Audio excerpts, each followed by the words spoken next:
बिस्मिल्लाहिर्रहमानिर्रहीम। अस्सलामु अलैकुम दोस्तों। इमाम ने राह में एक ख्वाब देखा। जागे तो इन्ना लिल्लाहि व इन्ना इलैहि राजिऊन वल्हम्दुलिल्लाहि रब्बिल आलमीन फरमाते हुए उठे।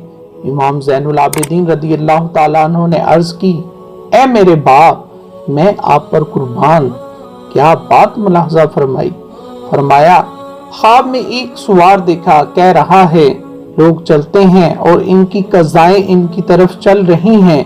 मैं समझा कि हमें हमारे कत्ल की खबर दी जाती है।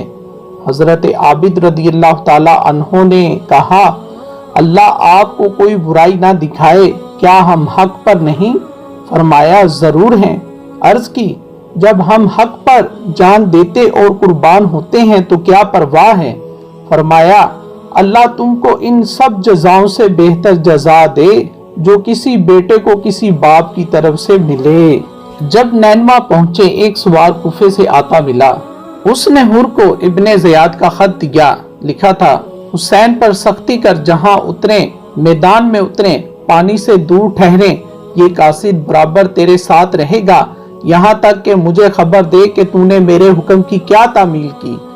हुर ने खत पढ़कर इमाम रदियल्लाहु ताला अन्हो से गुजारिश की, मुझे ये हुक्म आया है, मैं इसके खिलाफ नहीं कर सकता कि ये कासद मुझ पर जासूस बनाकर भेजा गया है। ज़हीर बिन कैन ने अर्ज की, खुदा की कसम, इसके बाद जो कुछ आएगा वो इससे सख्तर होगा। इस गिरोह का किताल हमें आइंदा आने वालों के किताल से आसान है। इरशाद हुआ, हम इब्तदा न फरमाएंगे। यही बातें हो रही थी कि आफताब गरूब हो गया और मुहर्रम की दूसरी रात का चांद अपनी हल्की हल्की रोशनी दिखाने लगा। दोनों लश्कर अलैदा अलैदा ठहरे। रात हो गई, सोने वाले लंबियां ताने सो रहे हैं। नींद का जादू जमाने पर चल गया है।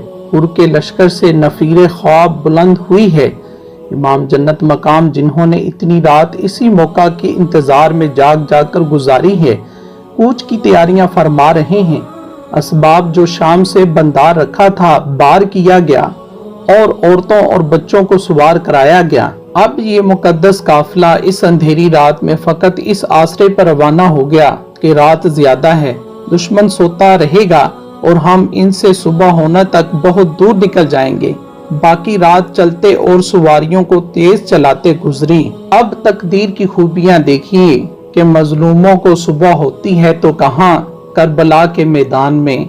जल्ला जलालहू, ये मुहर्रम 61 हिजरी की दूसरी तारीख और पंजशंबा का दिन है।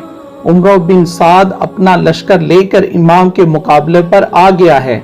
इस बदबख्त को इब्ने ज़ियाद बदनिहाद ने कुफारे दीलम के जिहाद पर मुकर्रर किया और फतह के सिले में हुकूमत रे का फरमान लिख दिया था।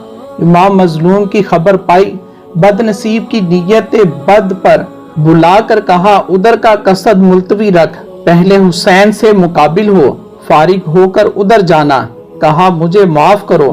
कहा, बेहतर मगर इस शर्त पर कि हमारा नोश्ता वापस दे। उसने एक दिन की मोहलत मांगकर अहबाब से मशवरा किया। सब ने मना किया और इसके भांजे हमजा बिन मुगीरा बिन शोबा ने कहा, ए मामू, मैं तुझे खुदा की कसम देता हूँ कि हुसैन रदियल्लाहु ताला अन्हो से मुकाबला करके गुनाहगार ना हो। अल्लाह की कसम, अगर सारी दुनिया तेरी सल्तनत में हो तो उसे छोड़ना इससे आसान है कि तू खुदा से हुसैन रदियल्लाहु ताला अन्हो का कातिल होकर मिले। कहा, ना जाऊंगा, मगर नापाक दिल में तरद्दुद रहा। रात को आवाज आई, कोई कहता है। कहा, रे की हुकूमत छोड़ दो और वो बड़ी मरगूब चीज है, या कत्ले हुसैन रदियल्लाहु ताला अन्हो की मजम्मत गवारा करो और उनके कत्ल में वो आग है जिसकी रोक नहीं और रे की सल्तनत आंखों की ठंडक है। आखिर कत्ले इमाम मजलूम रदियल्लाहु ताला अन्हो पर राय करार पाई। बेदीन ने दुनिया को आखिरत पर तरजीह दी। फरात के घाटों पर 500 सवार भेजकर साकिए कौसर सल्लल्लाहु अलैहि वसल्लम के बेटे पर पानी बंद किया। एक रात इमाम ने बुला भेजा, दोनों लश्करों के बीच में हाजिर आया। देर तक बातें रहीं। इमाम ने समझाया कि अहले बातिल का साथ छोड़ दो। कहा, मेरा घर ढाया जाएगा, فرمایا اس سے بہتر بنوا دوں گا۔ کہا میری جائیداد چھن جائے گی، ارشاد ہوا اس سے اچھی عطا فرماؤں گا۔ 3-4 راتیں یہی باتیں رہیں، جن کا اثر اس قدر ہوا کہ ابن سعد نے ایک صلح آمیز خط ابن زیاد کو لکھا کہ حسین چاہتے ہیں یا تو مجھے واپس جانے دو یا یزید کے پاس لے چلو یا کسی اسلامی سرحد پر چلا جاؤں، اس میں تمہاری مراد حاصل ہے۔ حالانکہ امام نے یزید پلید کے پاس جانے کو ہرگز نہ فرمایا تھا۔ ابن زیاد نے خط پڑھ کر کہا بہتر ہے۔ شمر دل جوشن خبیث بولا یہ باتیں مان لیتا ہے؟ خدا کی قسم اگر حسین رضی اللہ تعالیٰ عنہ بے تیری اطاعت کیے چلے گئے تو ان کے لیے عزت و توقیر ہوگی اور تیرے واسطے ذوف و ذلت، یوں نہیں بلکہ تیرے حکم سے جائیں۔ اگر تو سزا دے تو مالک ہے اور اگر معاف کرے تو تیرا احسان ہے۔ میں نے سنا ہے کہ حسین اور ابن سعد میں رات رات بھر باتیں ہوتی ہیں۔ ابن زیاد نے کہا تیری رائے مناسب ہے تو میرا خط ابن سعد کے پاس لے جا، اگر وہ مان لے تو اس کی اطاعت کرنا، ورنہ تو سردار لشکر ہے اور ابن سعد کا سر کاٹ کر میرے پاس بھیج دینا۔ پھر ابن سعد کو لکھا کہ میں نے تجھے حسین کی طرف اس لیے بھیجا تھا کہ تو ان سے دستے کش ہو یا امید دلائے اور ڈھیل دے یا ان کا سفارشی بنے۔ دیکھ حسین میری فرما برداری کے لیے اگر جانا راضی ہیں، اگر مان لیں تو مطیع بنا کر یہاں بھیج دے، ورنہ انہیں اور ان کے ساتھیوں کو قتل کر۔ اگر تو ہمارا حکم مانے گا تو تجھے فرما برداری کا انعام ملے گا، ورنہ ہمارا لشکر شمر کے لیے چھوڑ دے۔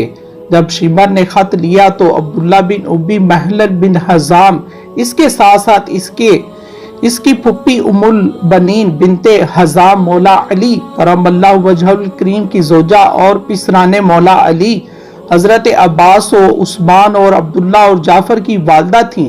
اس نے ابن زیاد سے اپنے ان پھپھی زاد بھائیوں کے لیے امان مانگی۔ اس نے لکھ دی۔ وہ خط اس نے ان صاحبوں کے پاس بھیجا۔ انہوں نے فرمایا ہمیں تمہاری امان کی حاجت نہیں، ابن سمیہ کی امان سے اللہ کی امان بہتر ہے۔ جب شمر نے ابن سعد کو ابن زیاد کا خط دیا، اس نے کہا تیرا برا ہو، میرا خیال ہے کہ تو نے ابن زیاد کو میری تحریر پر عمل کرنے سے پھیر کر کام بگاڑ دیا ہے۔ مجھے صلح ہو جانے کی پوری امید تھی۔ حسین ہرگز تو اطاعت قبول کریں گے ہی نہیں۔ خدا کی قسم ان کے باپ کا دل ان کے پہلو میں رکھا ہوا ہے۔ شمر نے کہا اب تو کیا کرنا چاہتا ہے؟ بولا جو ابن زیاد نے لکھا ہے۔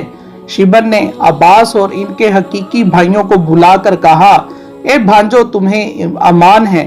وہ بولے اللہ کی لعنت تجھ پر اور تیری امان پر، ماموں بن کر ہمیں امان دیتا ہے اور رسول اللہ صلی اللہ علیہ وآلہ وسلم کے بیٹے کو امان نہیں دیتا۔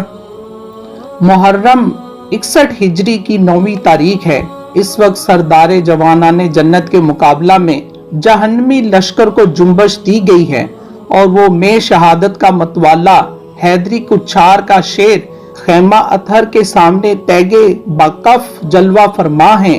آنکھ لگ گئی ہے۔ خواب میں اپنے جد کریم صلی اللہ علیہ وآلہ وسلم کو دیکھا ہے کہ اپنے لختے جگر کے سینہ پر دستے اقدس رکھے فرما رہے ہیں الہی حسین رضی اللہ تعالیٰ عنہ کو صبر اور اجر عطا فرما، اور ارشاد ہوتا ہے اب ان قریب ہم سے ملا چاہتے ہو اور اپنا روزہ ہمارے پاس آ کر افطار کیا چاہتے ہو۔